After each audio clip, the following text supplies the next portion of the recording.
Okay, welcome everyone. Thanks for coming by. It's Chris Petri. We're having a great time today. We're doing some beautiful landscape style paintings.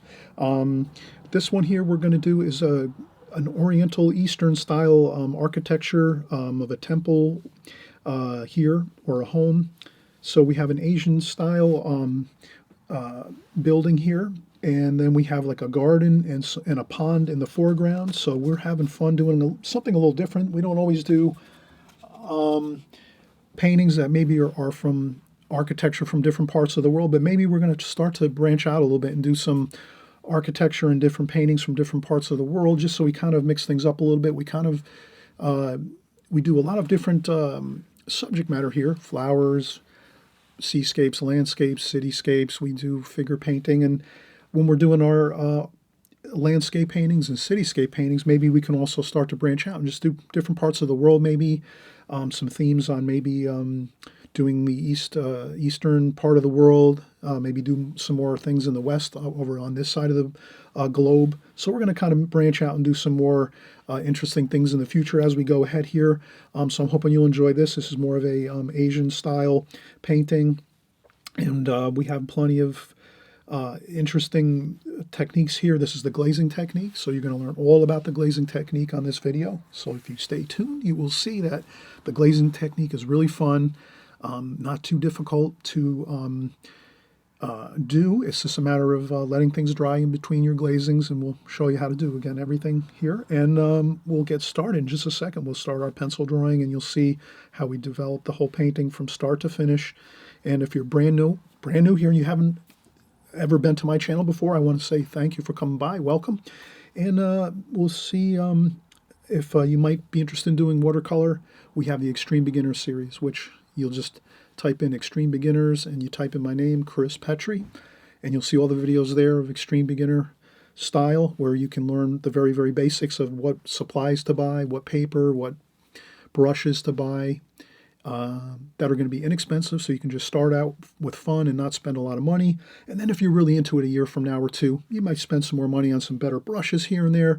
But for the most part, you'll get started and having a good time with this. And we'll share all those things on the Extreme Beginner series that we do on a weekly basis. And then we're also doing our more advanced, series of paintings as we go each week too, where it's more of people that have more experience with watercolor and they've been painting a while. So that's always a good thing too, to cover those paintings of people that have, spent a long time painting already, years and years. And so we're doing those style as well as the beginners series. So have fun with this. We'll see you in just a second, and we'll start our pencil drawing, okay?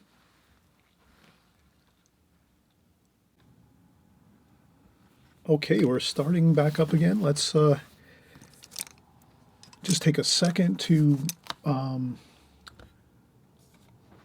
think about our colors that we're going to use here in this painting. We're doing like an Oriental style painting with a temple, beautiful Eastern architecture. So I think the first thing we'll do is, it's going to be a lot of greens. We're going to mix a lot of greens. There's a beautiful grass in the foreground here, and there's a pond which is kind of has a green color to it. And there's some other colors, maybe some reds and pinks here and there for some flowers and things like that. But for the most part, it does have a lot of green in the foreground here. There's green trees in the background up here. I think this is a good glazing technique painting.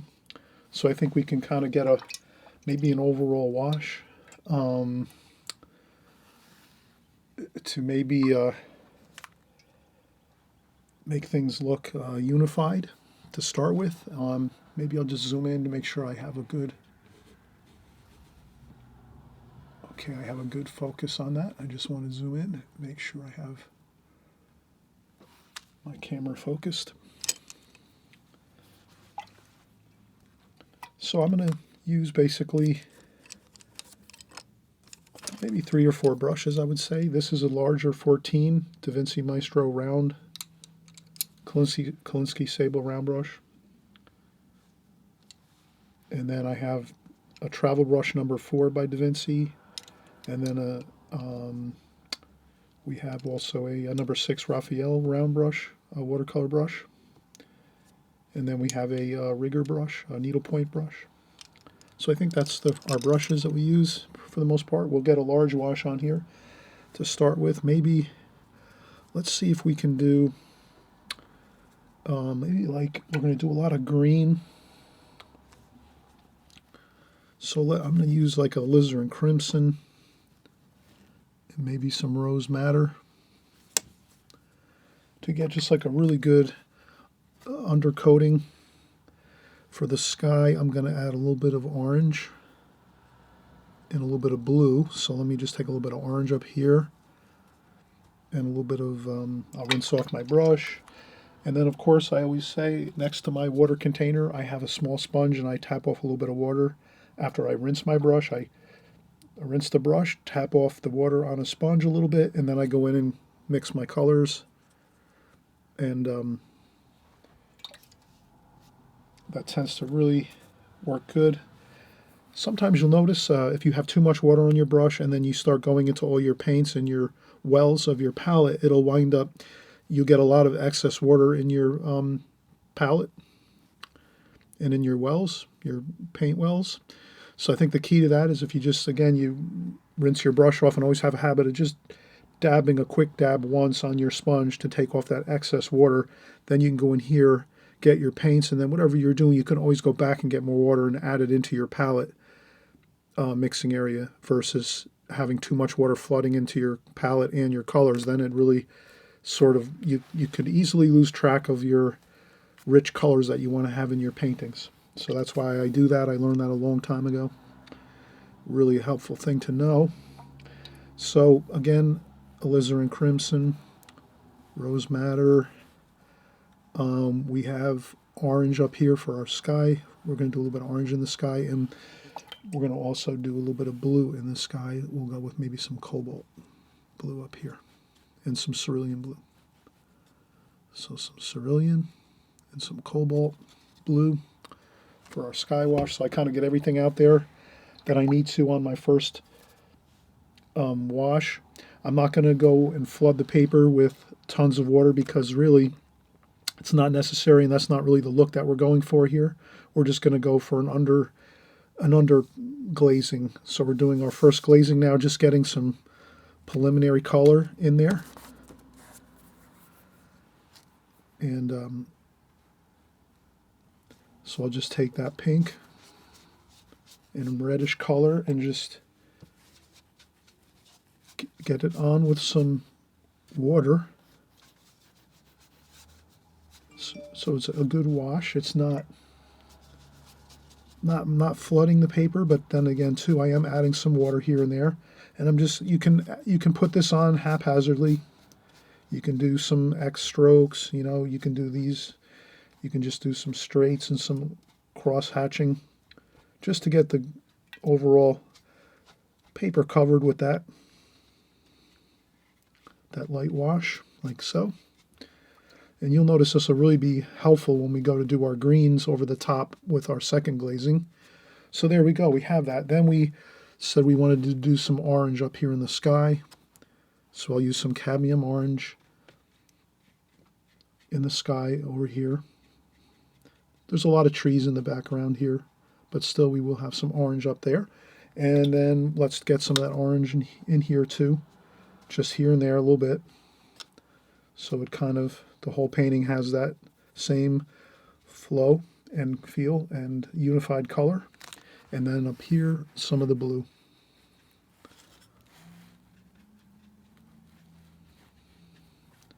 Notice I just put a little bit of blue up in the top area. And then a little more cerulean blue, cobalt blue. And we'll put some here too. Just again, so we have sort of the unifying color throughout this. And that's it. That's your first wash, your first glazing. Again, we're doing the glazing technique for our painting portion here. So we have everything covered really well. But notice we didn't flood the paper with a ton of water. We just made you can see the consistency of the wash here. It's a very light wash with more water and less paint versus if we want to just kind of make a comparison. Our next wash that we go over the top on this glazing, once it's dry, we're going to be using a lot of greens, but you'll see that it's going to be darker and thicker paint. So I'll be picking up some blues and greens and some olive green. And now you can kind of see how that's thicker paint, correct? Can you see that? Much thicker paint, not like here. So the first glazing is very watery. Not as much paint, more water, like that. And then our second glazing, when we start working, is going to be like this. It's thicker paint, not as much water. So that's the key. But we have to let this dry, so let's do that. Let's let this dry 100% of the way, and then we'll come back over and we'll start doing our glazings over the top, our secondary washes. Okay, we'll be right back. Okay, so we let this dry. We're back again, and we're just discussing now. We've let this dry. It's maybe a little bit damp. It's about a half an hour we let this sit. So there is a little bit of dampness to this, but it's not very, very wet where we can start adding in some washes. So let's start getting some more sap green on the palette, some olive green. Maybe we'll put in some raw umber too to start making some more golden color washes here. So we'll use some of that. So we're going to make lots of different varieties of blues and greens.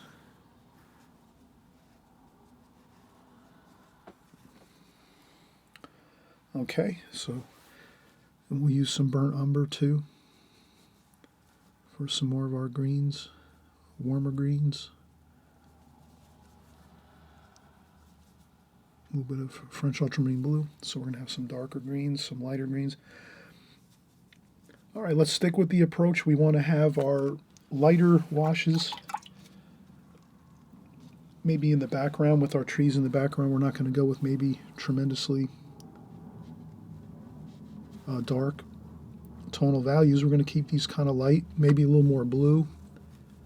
Let's add a little more blue to these.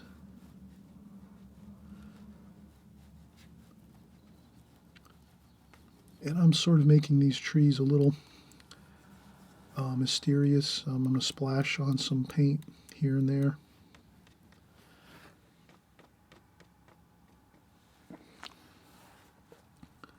So I use cobalt and cerulean mixed with the green, and I'm trying to go for more of a cooler green because this is the background colors. The trees are in the background. I'm painting around the top of the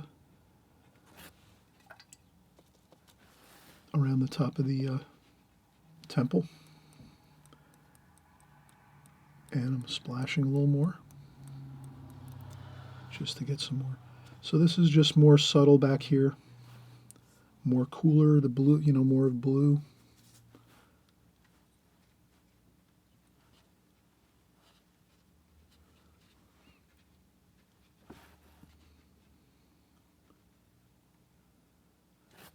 And I'm painting around the roof area, and this is, sometimes I'll take my brush and do a little change in the way I hold my brush so I can get more of it just tends to help me get a little more of a tree shape if I hold the brush a little differently. And more cerulean blue mixed in with a little green. Again, we're going for that cooler look back there. And then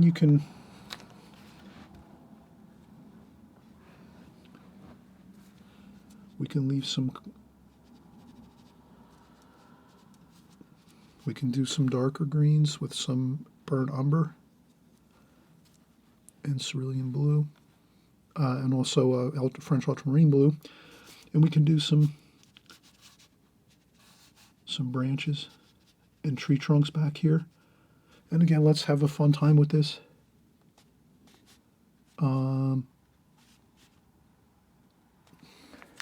A couple indications here and there.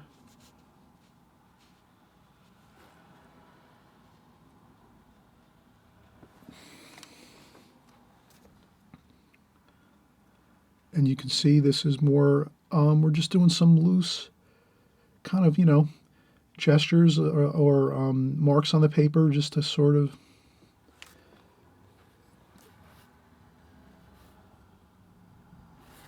keep things, realistic somewhat, but we're not making too much attention back here on the back behind the temple area.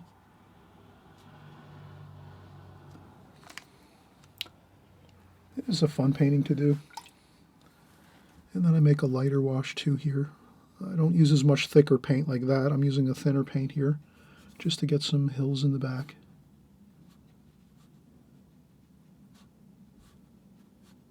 Like so. And then we can even do some more hills beyond that, behind those, if we want. Once this dries, we have to let it dry though.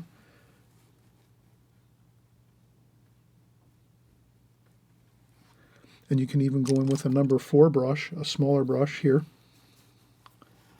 and get in some more, maybe a few more details if you like, just some more sharper detail on some of the tops of the trees.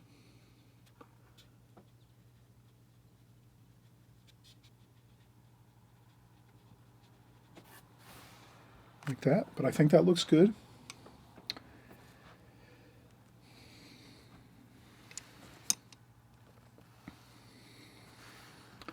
So we'll let that we'll let this kind of set up and dry a little bit, the tree areas. And I think we're going to leave the pinkish color, the main colors of the building, the temple, and we will do more detail to the trim on the temple, so we'll do some of that, but we're not going to do that right at this moment. Let's keep working our greens here. So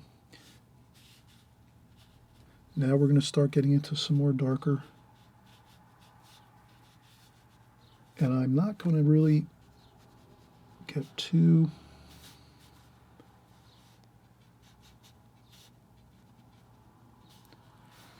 I'm going to try to get some of the darker portions of the bushes under here, like so. And then I rinse off my brush. Maybe we have some of those lighter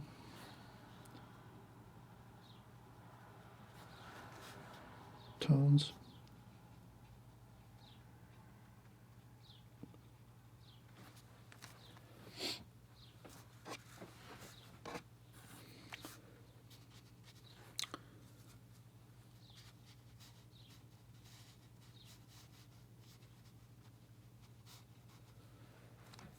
And then some of the darker tones underneath.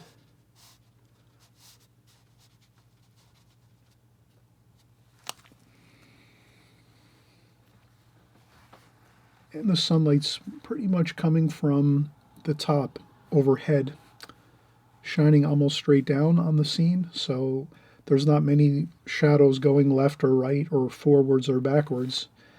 If anything, the shadows are a little bit coming this way, just maybe a little bit, but not that much really.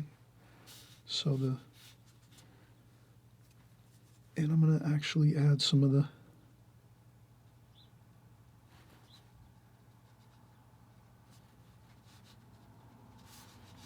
these colors.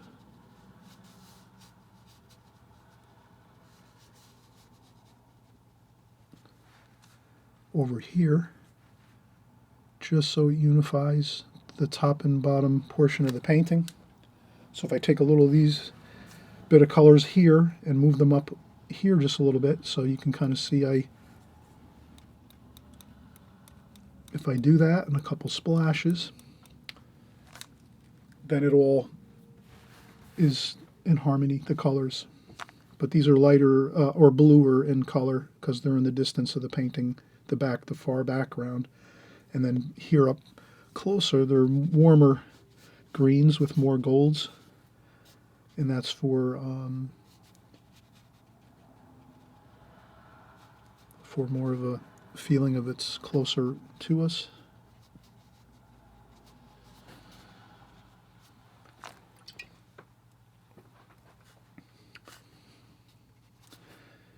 And we're not going to try to get too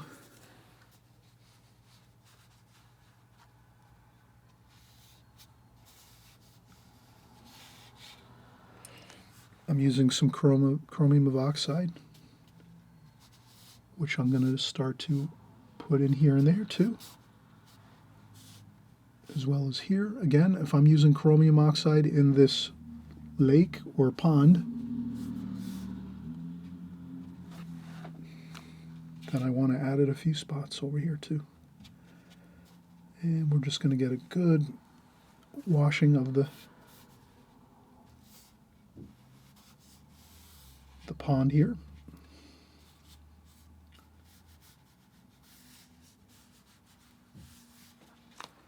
Like so. And some sap green, burnt umber, sap green, a little bit of chromium of oxide, and we'll just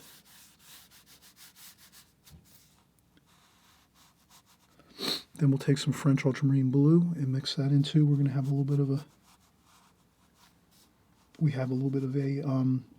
rock wall that goes along here, like that. And then it's over here as well too.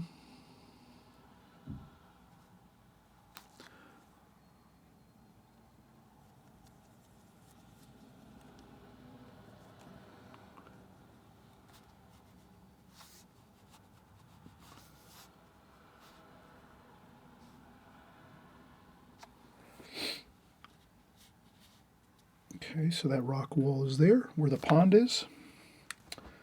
And then we have some rocks over here.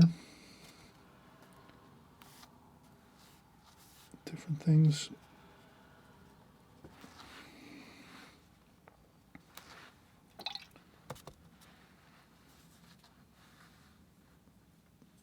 And I'm just trying to mix out some colors here just to kind of, a little bit of cerulean blue, maybe more of a rock, grayish rock color.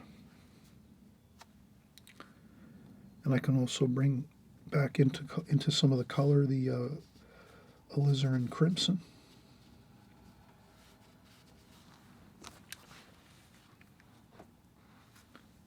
And mix some of the dark over here. And you can sharpen up some of these colors and some of these shapes once this dries a little bit. This way we want to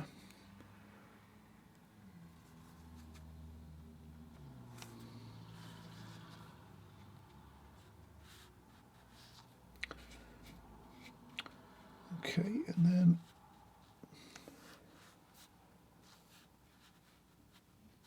when you start to see some things like that happening where your paints are starting to blossom and get a little bit out of control, that's the time when you want to kind of move to a different section of the painting. So we'll move away from this area here because we just put a lot of water here and paint in this pond area.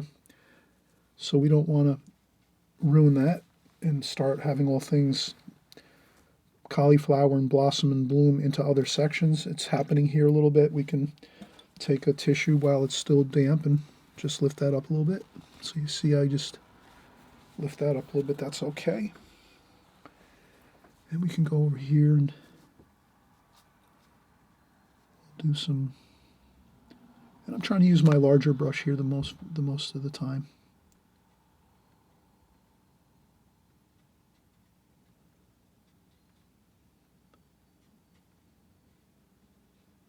And we're going to do some detail work too. We'll do some tree limbs and things, and branches and tree trunks and up here for this tree. But I guess the main thing is let's kind of let this work for us. Let's not overly think things too much. Let's kind of let some things happen here with just paint, get some washes on. We can go over with details later. Leave some white paper here and there.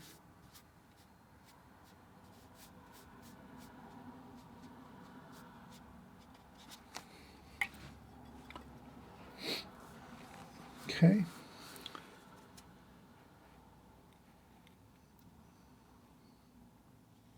There's some stonework there, so I'm going to take some blue, cobalt blue, and we're going to make a little bit of a cooler feel over here.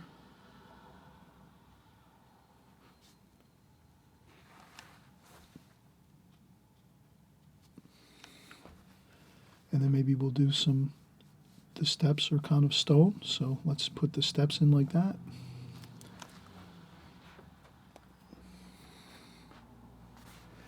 And I think we're really starting to see some good progress here with the painting. We have a lot of wash on the paper. It's looking good.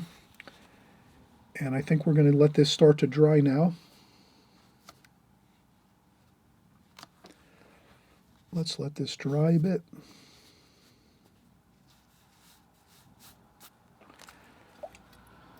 And we have some blue.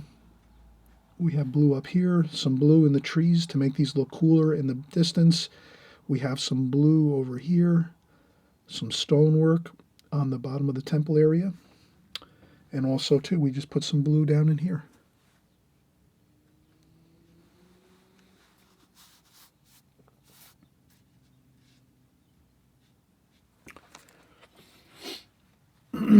Okay, this is really a fine point to take a break and let this start to dry a little bit, and then we're going to come back in and we'll do the details of the temple, and we'll do some tree shapes and things. I think leaving a little bit of white paper here and there kind of adds to the feeling of light in the painting, so I'm not going to paint over everything. You can see I left some white paint here and there, and you can also see some pencil marks on the paper. I leave those in there, that doesn't matter. We drew what we saw in our reference photo. My reference photo is probably copyrighted, so I really can't have that on camera. But you can work from this finished painting once I'm done, that's fine. And we're going to, again, take a break, and we'll come back and we'll finish up the details of the temple, and I think we'll be good to go.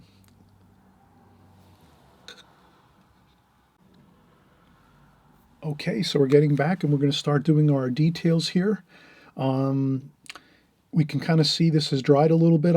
I stepped away for about 15-20 minutes, and I noticed it's dried pretty much. You know, it's damp in different spots, but it's somewhat dry.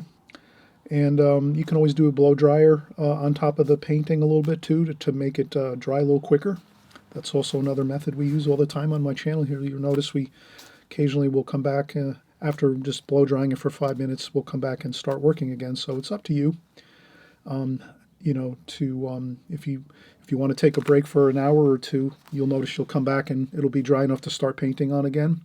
But again, the key to glazing technique is you want to let the glazings dry as you go. So our first glazing, you know, we did the pink and the orange and blue in the sky, and the pink washes and the blue and green, very light washes over the whole first glazing of the painting, and then we let that dry completely, and then we started going over the top again with our trees in the background here, and then we started working into the foreground here where we have a pond and some trees and bushes and things, a little garden here, a pond, a water feature, and a garden area.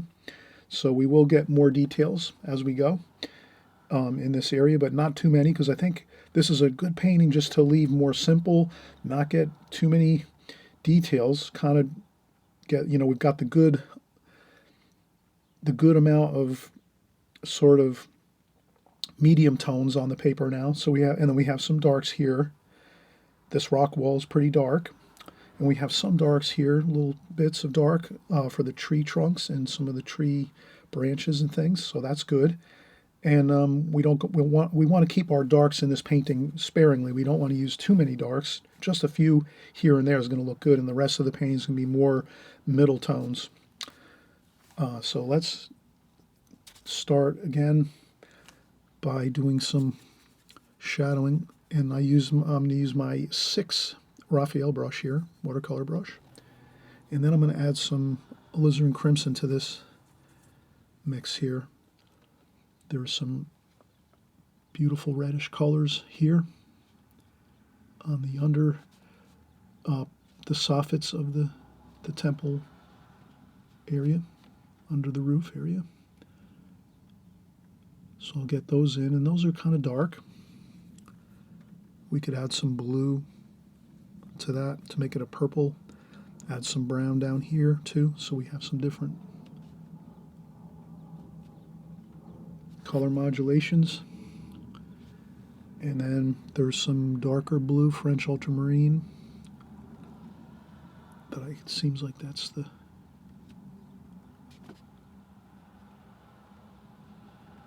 here, and you can always, sometimes I'll switch over to a the number 4 here brush, so that I can even get more control with this window. We're doing a window up here on the temple. This could be also a open air balcony.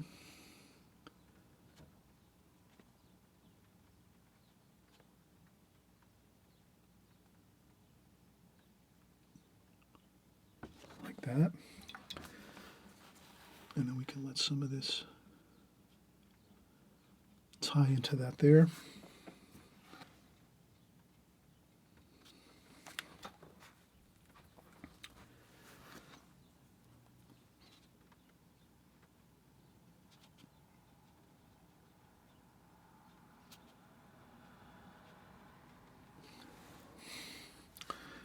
And there's some more of that bluish color going across here. So now you're seeing I'm shifting into more of the details of the temple, trying to make sure I want to use some of the same colors. We'll try to get the sunlight here. So I'm going to do the shadow here across.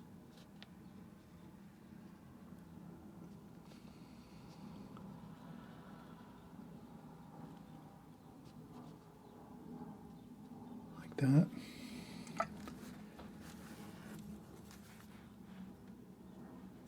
Then I'm going to use more green with some of that blue mixture.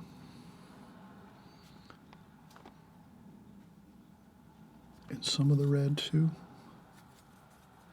There's still more of that red color that goes along here. And I can just sort of get some of that shadowy color there underneath the soffits under this side here. And there's more darker.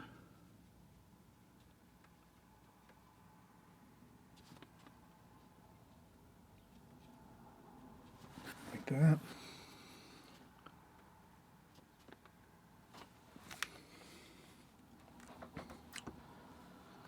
And then so I'm just going to start to get some of the, there's trim on this face of the building. So I'm trying to get that. But I don't want to go too,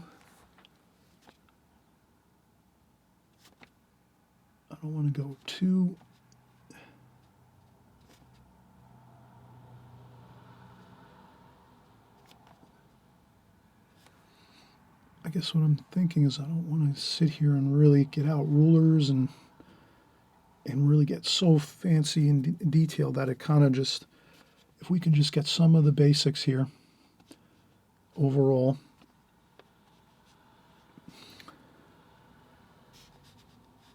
We'll be fine. So I'm just going to do minimal details if I can.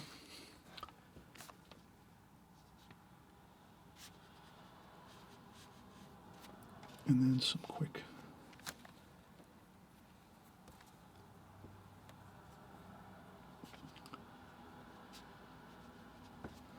like that, and then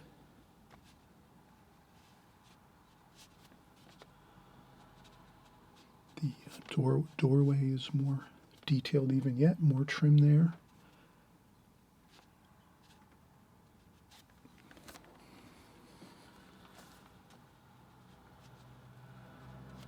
And there's kind of like archways here.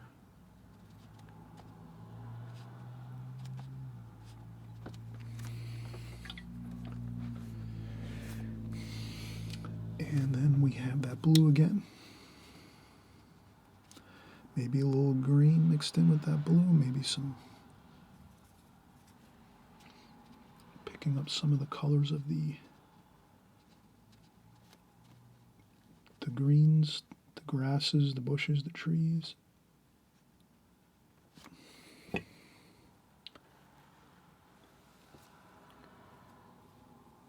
And the same here.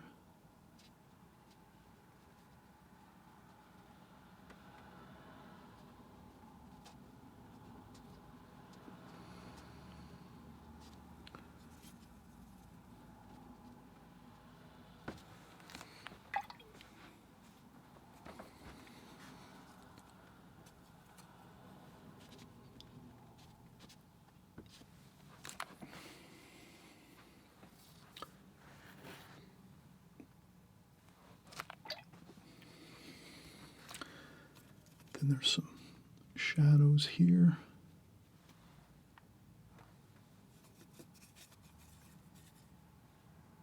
So I'm going to try to mix up some more of that shadow color. It's kind of a purple. Then there's some green in it too. Over here. And then over here too, there's some more shadow color. That's probably from the trees a little bit. Same over here. There's some shadow colors over here. And if you lose a couple spots, no big deal.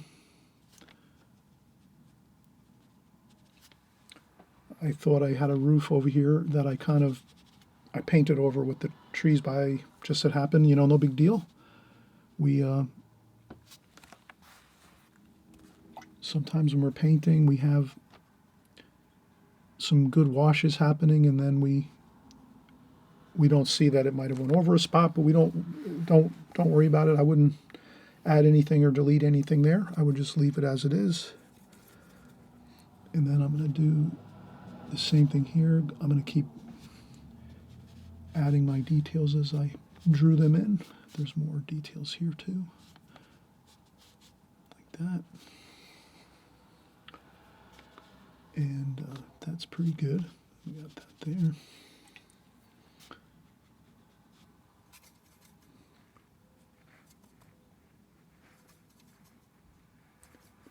I'll just mix up some darker spots here just to have.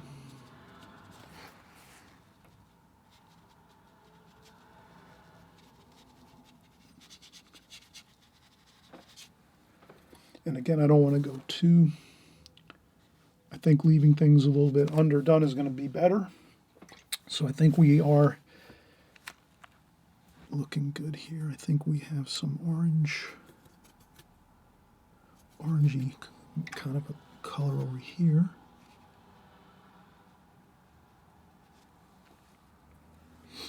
And then there's some darker shadows over here, like that.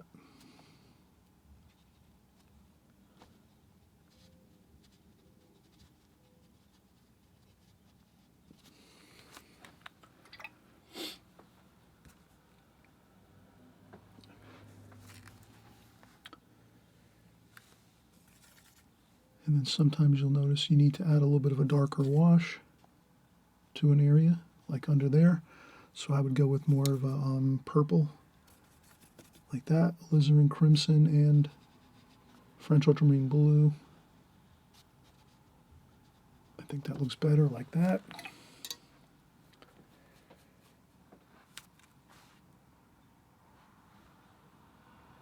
And I think this looks pretty good. There's a few more things here. We have the some cerulean blue. There's a couple windows here. There's probably a shadow under this roof here. We have to let these windows dry though before we do that. So let's leave those dry. There's also some more I grade that down a little bit with some burnt umber.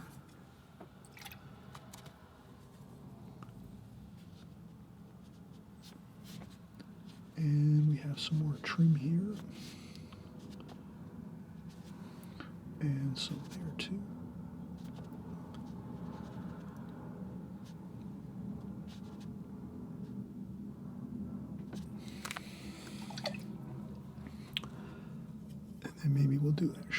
up here.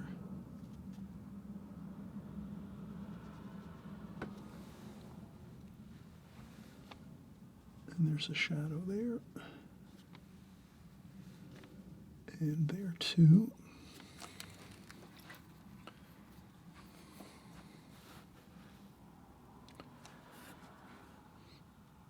And then we could do a shadow like that. And we could darken this up here a little bit.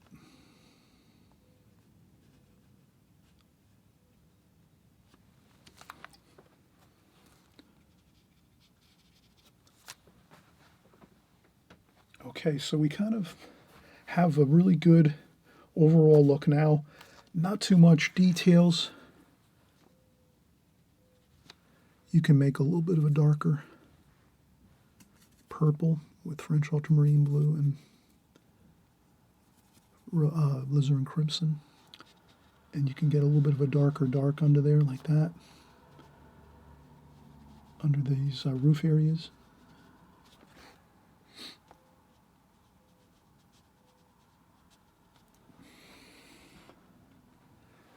That looks good to do that.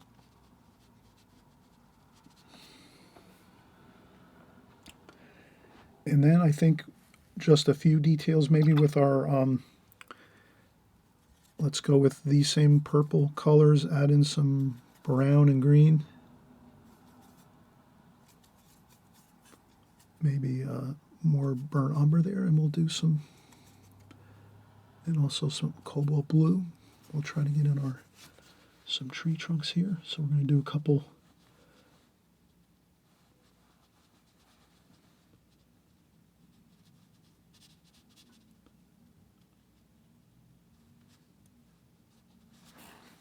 So we're going to do a couple of tree trunks. I'll do one over here. There was a tree here that we did in the painting. So what I'll do is I'll get the thicker branches in with this here, with this smaller number 4 brush. We'll get in the thicker, and I'm also going to take this brush and make even a larger, like this. And I know you might be thinking, whoa, but I'm saying right now, this really, doing this kind of like it makes it more interesting.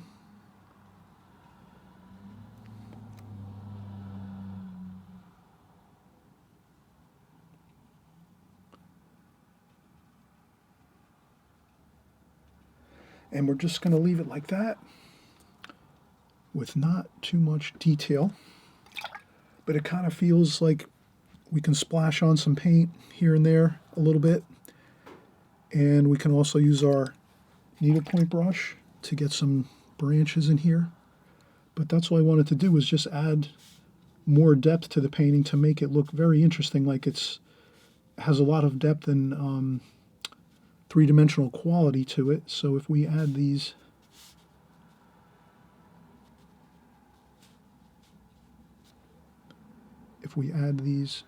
trees in here in the foreground, like so, and it adds a little bit of mystery to the painting. If we make the tree in front, like we did here, it's almost like we're walking through the garden and we can see the temple up here.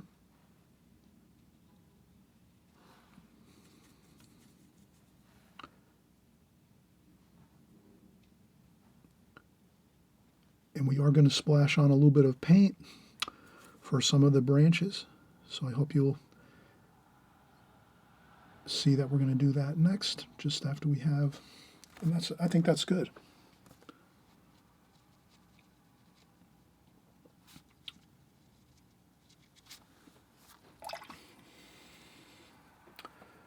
Okay, now we'll take our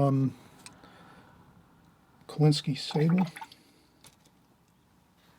Raphael brush, and we're going to take some titanium white and just mix a little bit. I'm going to clean up a spot here on the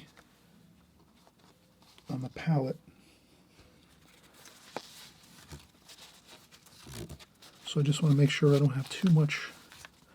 We'll add a little yellow ochre to the titanium white, but you'll see what we're going to do here. We're going to take some, I'm going to get fresh clean water in my paint bucket. Then I'm going to take some of that water, put it onto the palette here, and then just add some titanium white like this. Get a good wash like that. There was a little bit of leftover yellow ochre, so that looks good. I don't think I need to add any. And I'm just going to do a couple splashes for the trees. Maybe this is like springtime, so we're going to have some of those. Let's do some, maybe some pink. Let's do some alizarin crimson mixed in with that. And just add some of that in. And it looks great because we use the alizarin crimson in all the underwash. So when you do that, you use an underwash like that with a couple colors especially. You can do this. You can add these splashes like this, and they're going to mellow out and soften out. Right now they look a little bit like, you know, you can just tap on a few to smooth them out, make them a little less, you know, it gives it variety, right? Variety is always great. Variety is fantastic in watercolor. So if you tap on a few of those, not all of them, but if you tap on a few of those, it relaxes them. It makes them look a little more mellow. You can even take some fresh, clean water and do a couple of just splashes of water on each of those areas here and there. Not everywhere, just a few. And I think that's really fine. I think this painting is great. Looks good. And all we have to do now is we'll remove the tape just so we can kind of see how it looks like if it's framed, if we have it framed. I don't have a mat right now, a pre-cut mat with me, but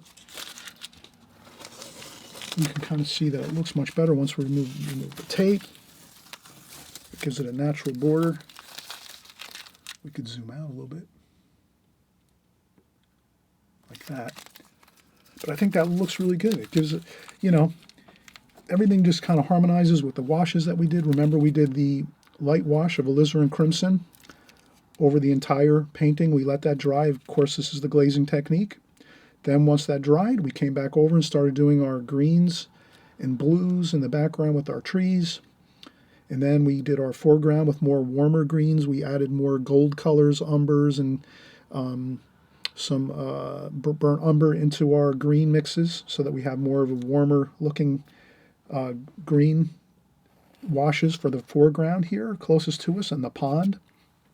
We added some chromium of oxide to give it that kind of that green pond look with the murky water. And then we just finished up with our details, putting in some trees, some branches, tree trunks, and then we do our final details with our temple, doing our trim and the walls and windows of the temple. And then, of course, the finishing touches we did with the trees here to just add those extra details to the painting. And then also it kind of makes everything look more three-dimensional. It makes the temple more mysterious where it's far off in the distance because we have this tree here in the center, or, you know, roughly center of the painting, a little bit off center, and some other areas here, and there's the gardens and the bushes, and it kind of just all works, flows nice. We didn't spend tremendous hours on this. We just kind of worked our plan as we went, so I'm hoping you'll try this painting, have fun with it, enjoy it. It's a little bit of a different architecture than we might normally draw, but it's always fun to try different things. So I'm hoping you're going to do that, branch out and try some different pictures and paintings. Always maybe have some interest in doing something a little bit offbeat once in a while and different, so that you know, it just makes your paintings a little more interesting, and you learn some new things about different architecture. Let's say on this painting we did some different architecture, but I'm glad you're here. And I always want to mention too, if you like these videos, please subscribe below on the right hand side. So if you're brand new here, you know, again, welcome. And also, if you're considering painting, we have the Extreme Beginner Series, which is more or less when you're just starting out and you've never painted before. We cover all the basic fundamentals of watercolor. I have numerous extreme beginner videos where I explain the brushes to buy and the paints to buy, which are less expensive, and they're kind of like starter type supplies that you'll need. So you can look all those videos up on my previous videos on my channel, and just have fun with it, enjoy. You can do renditions of this in smaller sizes. You can make smaller 5x7 paintings like this. You can make this even enlarge this and do this like in an 18 by 24 or 24 by 36 size. You can turn the painting and make it more of a landscape style. I did this in a portrait style where the rectangle is going, our rectangle is sitting vertical, but you can also do this in a landscape. Probably would look really good in a landscape orientation too as well. Okay, all right, so we're gonna wrap up for this video. Thanks again for stopping by and painting with us, and we'll see you on the next video. Bye-bye.